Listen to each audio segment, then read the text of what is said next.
"I'm glad you came," said Chalmers. He was sitting by the window and his face was very pale.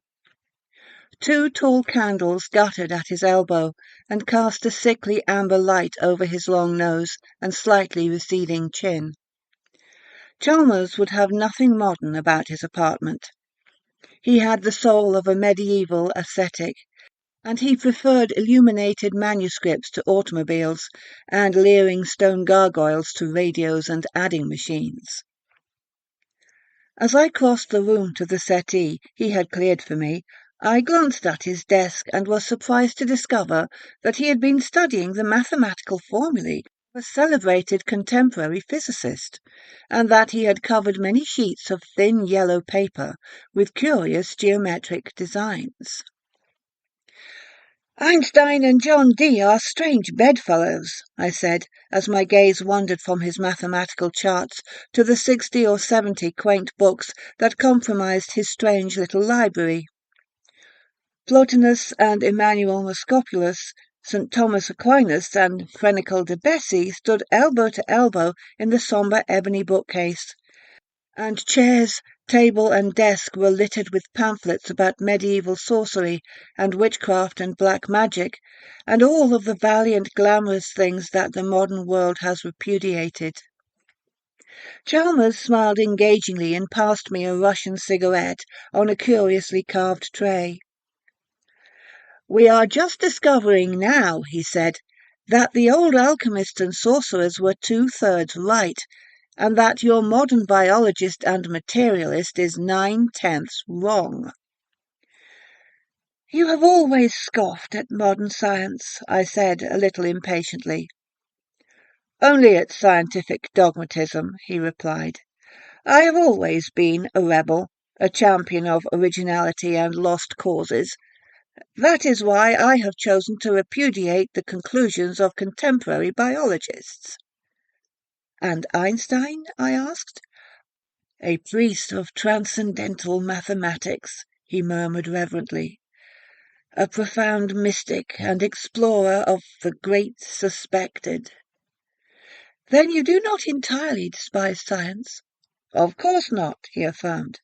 "I merely distrust the scientific positivism of the past 50 years, the positivism of Haeckel and Darwin and of Mr. Bertrand Russell. I believe that biology has failed pitifully to explain the mystery of man's origin and destiny." "Give them time," I retorted. Chalmers' eyes glowed. "My friend," he murmured, "your pun is sublime. Give them time. That is precisely what I would do, but your modern biologist scoffs at time. He has the key, but he refuses to use it. What do we know of time, really? Einstein believes that it is relative, that it can be interpreted in terms of space, of curved space. But must we stop there? When mathematics fails us, can we not advance by insight?" "You are treading on dangerous ground," I replied. "That is a pitfall that your true investigator avoids. That is why modern science has advanced so slowly. It accepts nothing that it cannot demonstrate but you. I would take hashish, opium, all manner of drugs. I would emulate the sages of the East, and then perhaps I would apprehend—" "What?" "The fourth dimension." "Theosophical rubbish." "Perhaps.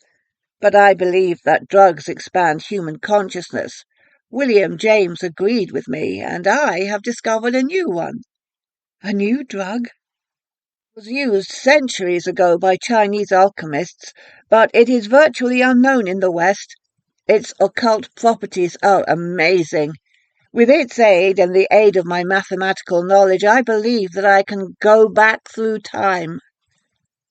"I do not understand." "Time is merely our imperfect perception of a new dimension of space. Time and motion are both illusions. Everything that has existed from the beginning of the world exists now. Events that occurred centuries ago on this planet continue to exist in another dimension of space. Events that will occur centuries from now exist already. We cannot perceive their existence because we cannot enter the dimension of space that contains them. Human beings, as we know them, are merely fractions, infinitesimally small fractions of one enormous whole. Every human being is linked with all the life that has preceded him on this planet. All of his ancestors are parts of him. Only time separates him from his forebears, and time is an illusion and does not exist. I think I understand, I murmured. It will be sufficient for my purpose if you can form a vague idea of what I wish to achieve. I wish to strip from my eyes the veils of illusion that time has thrown over them, and see the beginning and the end. And you think this new drug will help you? I am sure that it will, and I want you to help me. I intend to take the drug immediately. I cannot wait. I must see. His eyes glittered strangely. I am going back through time. He rose and strode to the mantel. When he faced me again, he was holding a small square box in the palm of his hand. I have here 5 pellets of the drug Liao. It was used by the Chinese philosopher Lao Tzu, and while he was under its influence, he visioned Tao. Tao is the most mysterious force in the world. It surrounds and pervades all things. It contains the visible universe and everything we call reality. He who apprehends the mysteries of Tao sees clearly all that was and will be. Rubbish, I retorted. Tao resembles a great animal, recumbent, motionless, containing in its enormous body all the worlds of our universe, the past, the present, and the future. We see portions of this great monster through a slit which we call time. With the aid of this drug, I shall enlarge the slit. I shall behold the great figure of life, the great recumbent beast in its entirety. And what do you wish me to do? Watch, my friend, watch and take notes. And if I go back too far, you must recall me to reality. You can recall me by shaking me violently. If I appear to be suffering acute physical pain, you must recall me at once. Chalmers, I said, I wish you wouldn't make this experiment. You are taking dreadful risks. I don't believe that there is any 4th dimension, and I emphatically do not believe in Tao, and I don't approve of your experimenting with unknown drugs. I know the properties of this drug, he replies. I know precisely how it affects the human animal, and I know its dangers. The risk does not reside in the drug itself. My only fear is that I may become lost in time. You see, I shall assist the drug. Before I swallow this pellet, I shall give my undivided attention to the geometric and algebraic symbols that I have traced on this paper. He raised the mathematical chart that rested on his knee. I shall prepare my mind for an excursion into time. I shall approach the 4th dimension with my conscious mind before I take the drug which will enable me to exercise occult powers of perception. Before I enter the dream world of the Eastern mystics, I shall acquire all of the mathematical help that modern science can offer. This mathematical knowledge, this conscious approach to an actual apprehension of the 4th dimension of time, will supplement the work of the drug. The drug will open stupendous new vistas. The mathematical preparation will enable me to grasp them intellectually. I have often grasped the 4th dimension in dreams, emotionally, intuitively, but I have never been able to recall, in waking life, the occult splendors that were momentarily revealed to me. But with your aid, I believe that I can recall them. You will take down everything that I say while I am under the influence of the drug. No matter how strange or incoherent my speech may become, you will omit nothing. When I awake, I may be able to supply the key to whatever is mysterious or incredible. I am not sure that I shall succeed, but if I do succeed, His eyes were strangely luminous. "Time will exist for me no longer." He sat down abruptly. "I shall make the experiment at once. Please stand over there by the window and watch. Have you a fountain pen?"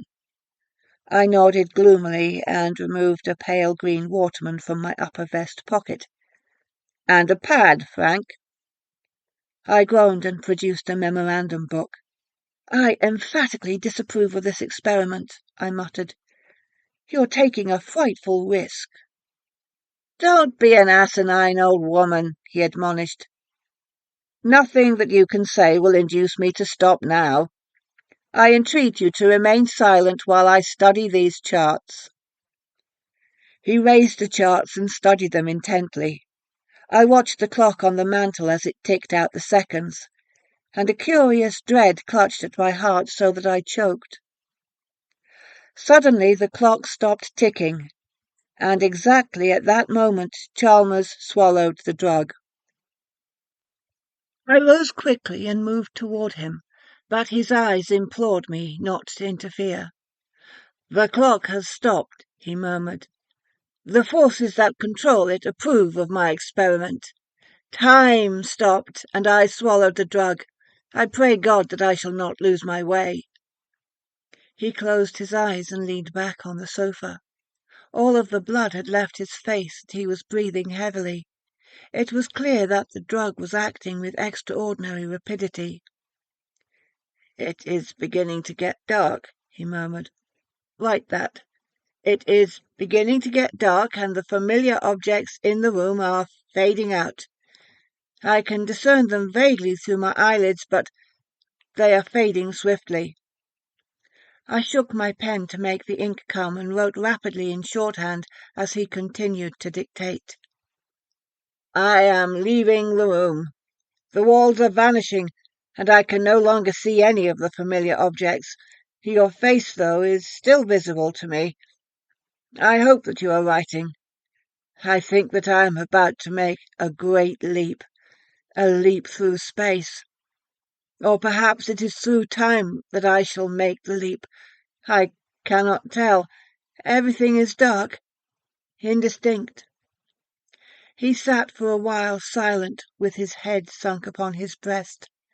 Then suddenly he stiffened, and his eyelids fluttered open. "God in heaven!" he cried. "I see!" He was straining forward in his chair, staring at the opposite wall. But I knew that he was looking beyond the wall, and that the objects in the room no longer existed for him. "Chalmers!" I cried. "Chalmers, shall I wake you?" "Do not!" he shrieked. "I see everything. All of the billions of lives that preceded me on this planet are before me at this moment. I see men of all ages, all races, all colors. They are fighting, killing, building, dancing, singing. They are sitting about rude fires on lonely grey deserts and flying through the air in monoplanes. They are riding the seas in bark canoes and enormous steamships. They are painting bison and mammoths on the walls of dismal caves and covering huge canvases with queer futuristic designs. I watch the migrations from Atlantis. I watch the migrations from Lemuria. I see the elder races, a strange horde of black dwarfs overwhelming Asia, Neanderthalers with lowered heads and bent knees ranging obscenely across Europe. I watch the Achaeans streaming into the Greek islands and the crude beginnings of Hellenic culture. I am in Athens, and Pericles is young. I am standing on the soil of Italy. I assist in the rape of the Sabines. I march with the imperial legions. I tremble with awe and wonder as the enormous standards go by, and the ground shakes with the tread of the victorious Hastati. 1,000 naked slaves grovel before me as I pass in a litter of gold and ivory, drawn by night-black oxen from Thebes, and the flower girls scream Ave Caesar as I nod and smile. I am myself a slave on a Moorish galley. I watch the erection of a great cathedral. Stone by stone it rises, and through months and years I stand and watch each stone as it falls into place. I am burned on a cross, head downward in the time-scented gardens of Nero, and I watch with amusement and scorn the torturers at work in the chambers of the Inquisition. I walk in the holiest sanctuaries. I enter the temples of Venus. I kneel in adoration before the Magna Mater, and I throw coins on the bare knees of the sacred courtesans who sit with veiled faces in the groves of Babylon. I creep into an Elizabethan theatre, and with the stinking rabble about me, I applaud the Merchant of Venice. I walk with Dante through the narrow streets of Florence. I meet the young Beatrice, and the hem of her garment brushes my sandals as I stare, enraptured. I am a priest of Isis, and my magic astounds the nations. Simon Magus kneels before me, imploring my assistance, and Pharaoh trembles when I approach. In India I talk with the masters and run screaming from their presence, for their revelations are a salt on wounds that bleed. I perceive everything, simultaneously. I perceive everything from all sides. I am a part of all the teeming billions about me. I exist in all men, and all men exist in me. I perceive the whole of human history in a single instant, the past and the present.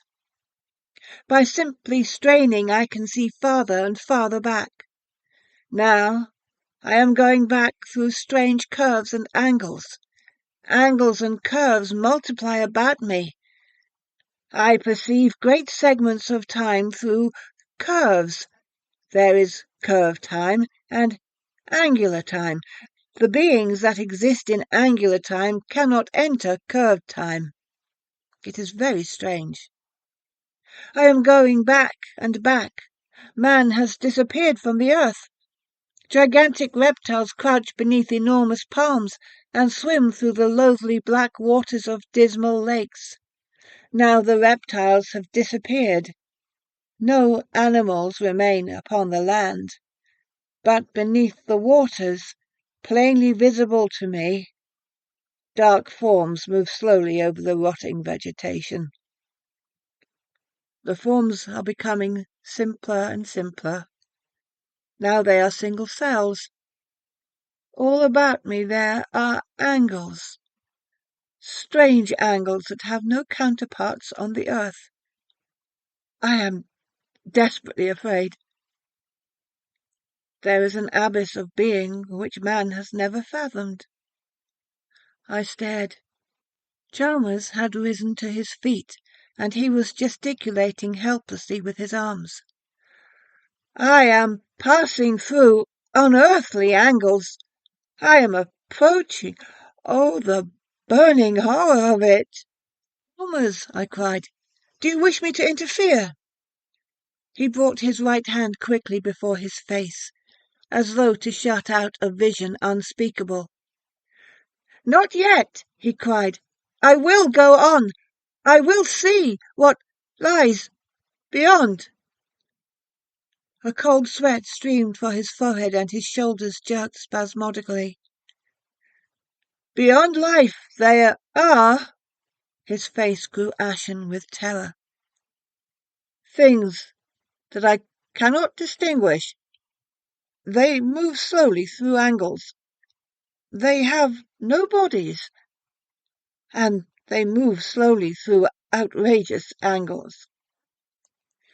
It was then that I became aware of the odour in the room. It was a pungent, indescribable odour, so nauseous that I could scarcely endure it. I stepped quickly to the window and threw it open. When I returned to Chalmers and looked into his eyes, I nearly fainted. I think they have scented me, he shrieked. They are slowly turning toward me. He was trembling horribly. For a moment he clawed at the air with his hands. Then his legs gave way beneath him and he fell forward on his face, slobbering and moaning. I watched him in silence as he dragged himself across the floor. He was no longer a man. His teeth were bared, and saliva dripped from the corners of his mouth. "Chalmers!" I cried. "Chalmers! Stop it! Stop it! Do you hear?" As if in reply to my appeal, he commenced to utter hoarse, convulsive sounds which resembled nothing so much as the barking of a dog, and began a sort of hideous writhing in a circle about the room. I bent and seized him by the shoulders. Violently, desperately, I shook him. He turned his head and snapped at my wrist. I was sick with horror, but I dared not release him for the fear that he would destroy himself in a paroxysm of rage. "Chalmers," I muttered, "you must stop that. There is nothing in this room that can harm you. Do you understand?" I continued to shake and admonish him, and gradually the madness died out of his face. Shivering convulsively, he crumpled into a grotesque heap on the Chinese rug. I carried him to the sofa and deposited him upon it. His features were twisted in pain, and I knew that he was still struggling dumbly to escape from abominable memories. "Whiskey," he muttered. "You'll find the flask in the cabinet by the window, upper left-hand drawer." When I handed him the flask, his fingers tightened about it until the knuckles showed blue. "They nearly got me," he gasped. He drained the stimulant in immoderate gulps, and gradually the colour crept back into his face. "That drug was the very devil," I murmured. "It wasn't the drug," he moaned. His eyes no longer glared insanely, but he still wore the look of a lost soul. "They scented me in time," he moaned. "I went too far." "What were they like?" I said, to humour him. He leaned forward and gripped my arm. He was shivering horribly. "No word in our language can describe them." He spoke in a hoarse whisper. "They are symbolized vaguely in the myth of the Fall, and in an obscene form which is occasionally found engraven on ancient tablets. The Greeks had a name for them which veiled their essential foulness. The tree, the snake, and the apple. These are the vague symbols of a most awful mystery." His voice had risen to a scream. "Frank! Frank! A terrible and unspeakable deed was done in the beginning. Before time, the deed, and from the deed—" He had risen and was hysterically pacing the room. "The seeds of the deed move through angles in dim recesses of time.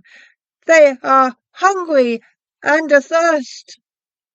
"Chalmers," I pleaded to quiet him, "we are living in the 3rd decade of the 20th century."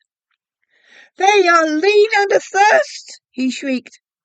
"The hounds of Tindalos!" "Chalmers, shall I phone for a physician?"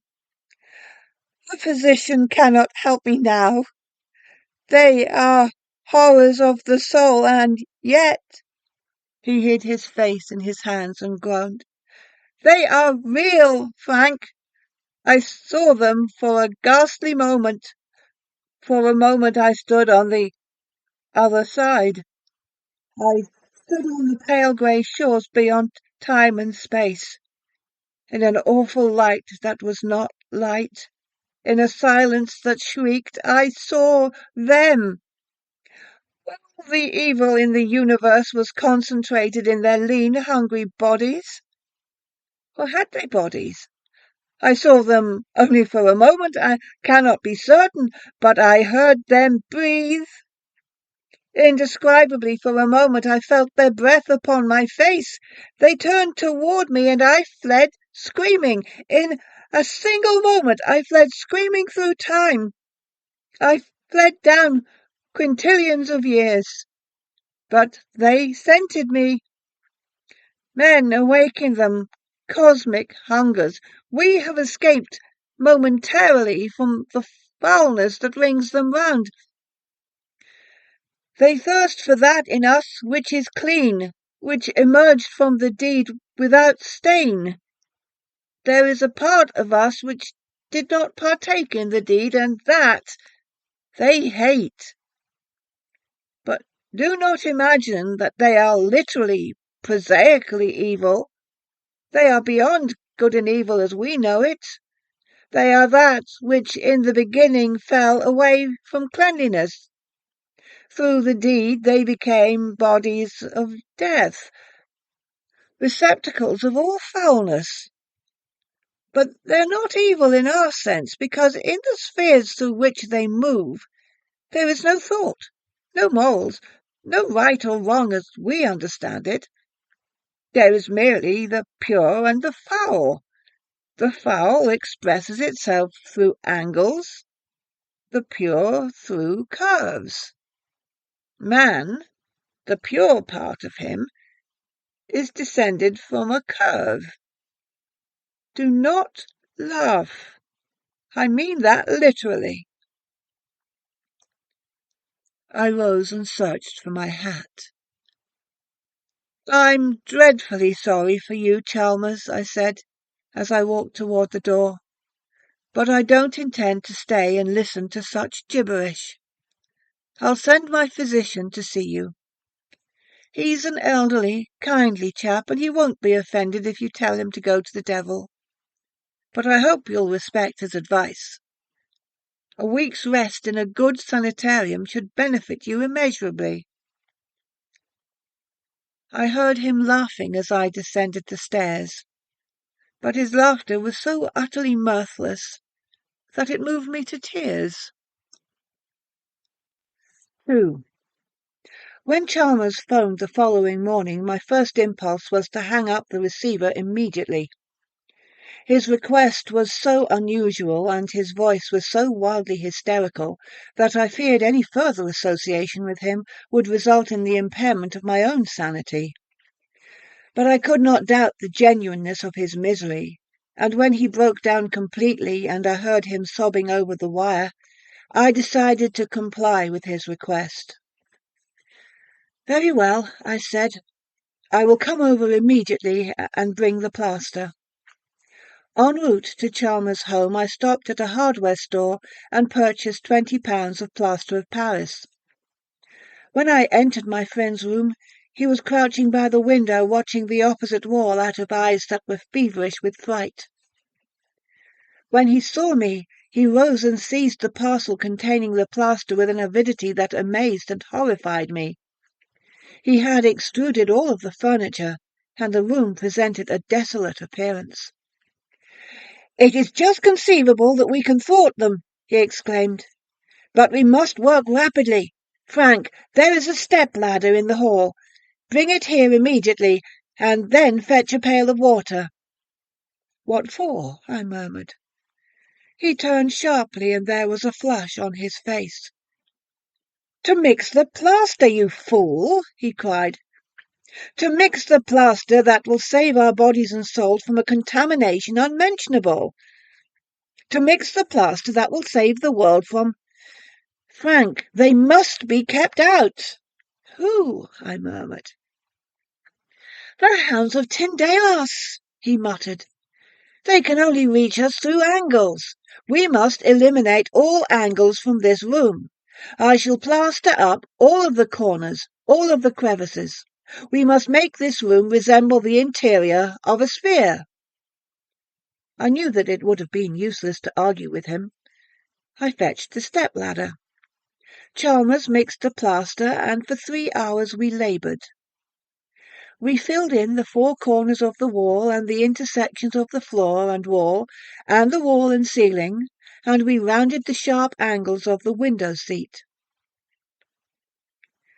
"I shall remain in this room until they return in time," he affirmed when our task was completed. "When they discover that the scent leads through curves, they will return. They will return ravenous and snarling and unsatisfied to the foulness that was in the beginning, before time, beyond space."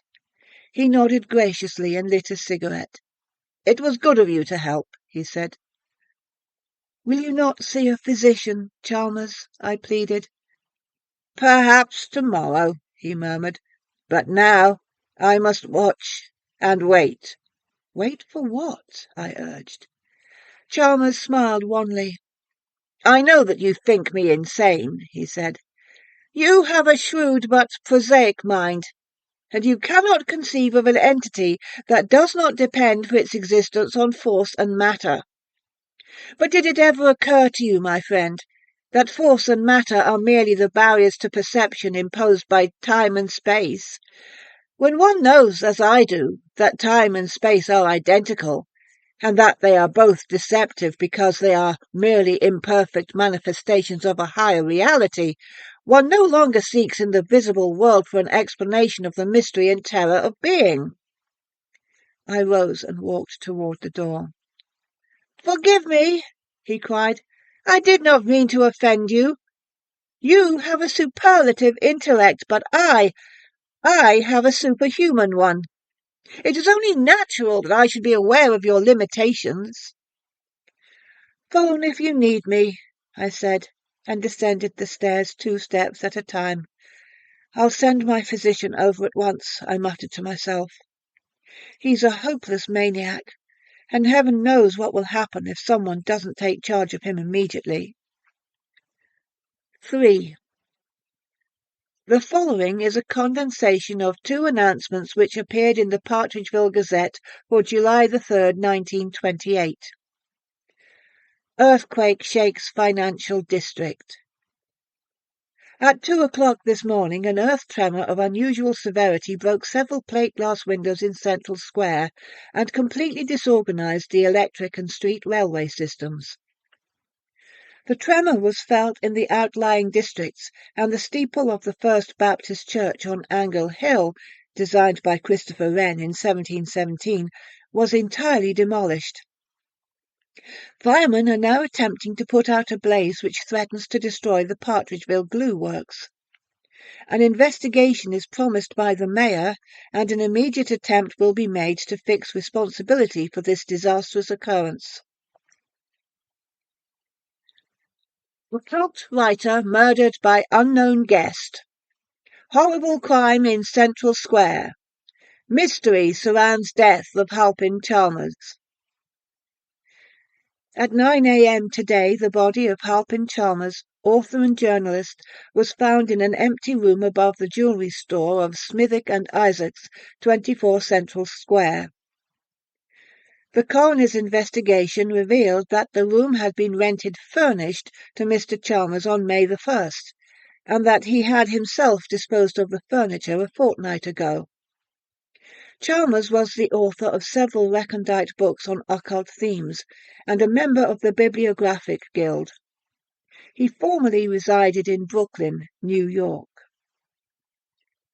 At 7 a.m., Mr. L. E. Hancock, who occupies the apartment opposite Chalmers' room in the Smithick and Isaacs establishment, smelt a peculiar odor when he opened his door to take in his cat and the morning edition of the Partridgeville Gazette.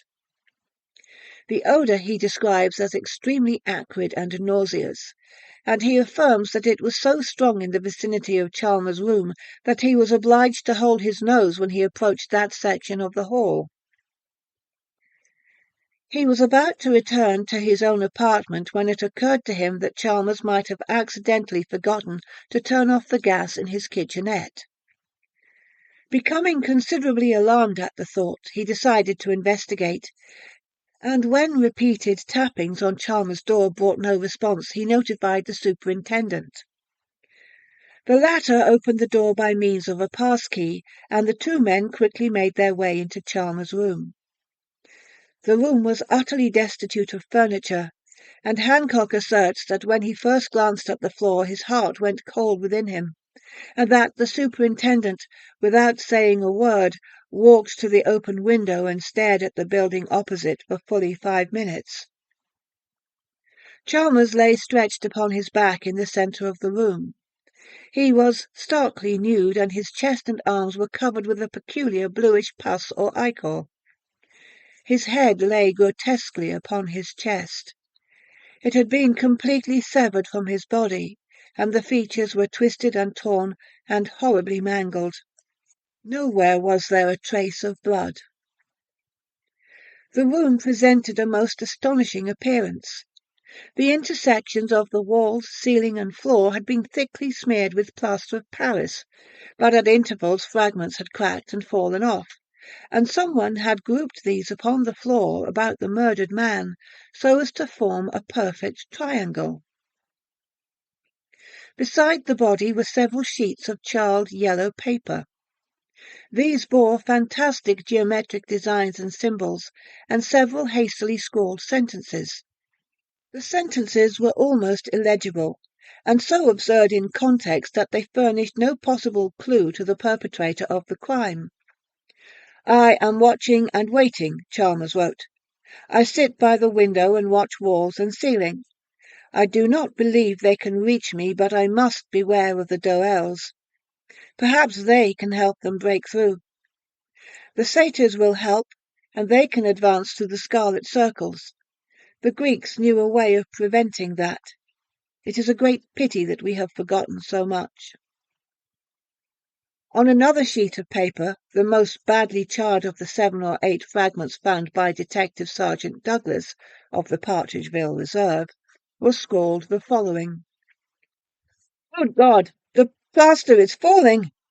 A terrific shock has loosened the plaster, and it is falling. An earthquake, perhaps. I never could have anticipated this. It is growing dark in the room. I must phone Frank, but can he get here in time? I will try. I will recite the Einstein formula. I will. God, they are breaking through! They are breaking through! Smoke is pouring from the corners of the wall. Their tongues!" In the opinion of Detective Sergeant Douglas, Chalmers was poisoned by some obscure chemical. He has sent specimens of the strange blue slime found on Chalmers' body to the Partridgeville Chemical Laboratories, and he expects the report will shed new light on one of the most mysterious crimes of recent years. That Chalmers entertained a guest on the evening preceding the earthquake is certain, for his neighbour distinctly heard a low murmur of conversation in the former's room as he passed it on his way to the stairs. Suspicion points strongly to this unknown visitor, and the police are diligently endeavouring to discover his identity. 4. Report of James Morton, chemist and bacteriologist. My dear Mr. Douglas, the fluid sent to me for analysis is the most peculiar that I have ever examined. It resembles living protoplasm, but it lacks the peculiar substances known as enzymes. Enzymes catalyze the chemical reactions occurring in living cells, and when the cell dies, they cause it to disintegrate by hydrolyzation. Without enzymes, protoplasm should possess enduring vitality, i.e., immortality. Enzymes are the negative components, so to speak, of unicellular organism, which is the basis of all life. That living matter can exist without enzymes, biologists emphatically deny. And yet the substance that you have sent me is alive, and it lacks these indispensable bodies. Good God, sir, do you realize what astounding new vistas this opens up? Excerpt from The Secret Watches by the late Halpin Chalmers. What if, parallel to the life we know, there is another life that does not die, which lacks the elements that destroy our life? Perhaps in another dimension there is a different force from that which generates our life. Perhaps this force emits energy or something similar to energy, which passes from the unknown dimension where it is and creates a new form of cell life in our dimension. No one knows that such new cell life does exist in our dimension. Ah, but I have seen its manifestations. I have talked with them. In my room at night I have talked with the Doels, and in dreams I have seen their maker. I have stood on the dim shore beyond time and matter and seen it. It moves through strange curves and outrageous angles. Some day I shall travel in time and meet it face to face.